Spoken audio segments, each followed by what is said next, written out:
What's up, Joe Bros and Lady J's out there? This week's video, we are reviewing the new Serpentor from San Diego Comic-Con. This new Reaction Plus Super 7 figure is the DIC version of Serpentor from the second cartoon series that most of us are not real fond of, but we do have this version, which I was not super excited about this because it's like, oh wow, a Serpentor repaint.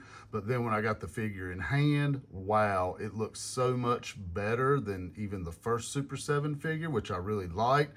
But once we get this thing out of the package and get to looking at some of the details, I think you guys will see what I'm saying. But anyway, here's the front of the package. I'll show you the back real quick. Here we have the back of the card with that awesome vintage look with the file card and the figures that are currently or have been available in the past. Even has the Tomax and Zaymot 2-pack. I like that. It's a nice touch. Classic style file card. Everything looks nice and crisp, but let's get this figure opened up and check it out.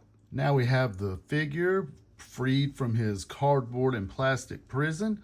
This figure really pops. That red cape just really makes this figure pop. It's kind of dull on the inside, but very shiny on the back. I'll flip the figure around real quick to show you a rear view. From this angle, you can see the shininess of that cape. It's a really nice touch. Very nice cloth goods on this figure. It is just a repaint of the first Serpentor that Super 7 did, but I think this one really pops with that red cape. Here we can see some of the detail, the nice red eyes on the cowl, very good face sculpt, and check out that belt buckle. Maybe hard to see on the video, but it is a translucent red cobra, which is very nice touch, really makes the figure pop. This is a great representation of Serpentor from the DIC series. Really like the detail on the gauntlets. They really went all out on this one. As we know, this is the second version of Serpentor done by Super 7, so let's compare it to the first. And here we have the first release, which was the comic book version of Serpentor.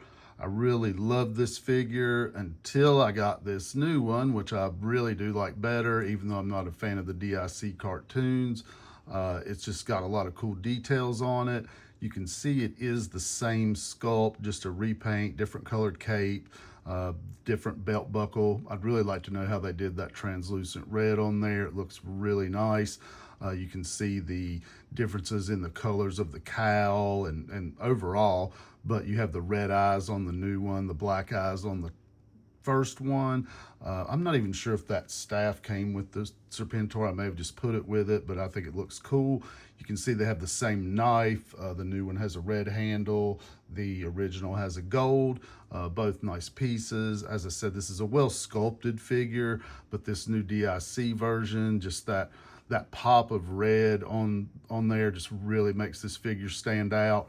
Which figure do you guys like better? Do you prefer the comic book version or the new DIC cartoon version?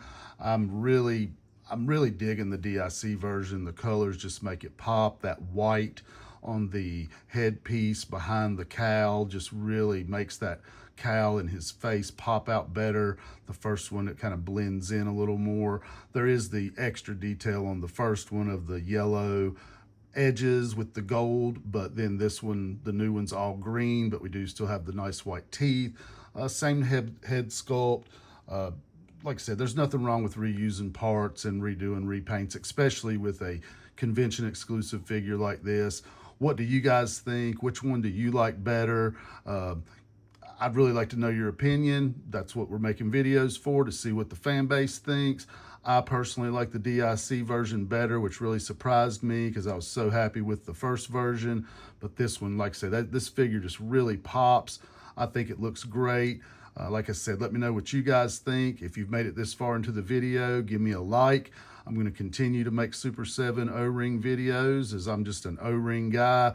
I'm really happy that Super 7 picked up this license where Hasbro completely dropped the ball, in my opinion, because they're not making 3 3/4 G.I. Joes of any kind, not even modern. They've just went completely to classified, which is a You know, it's not my thing. I know it's not a lot of you guys' things.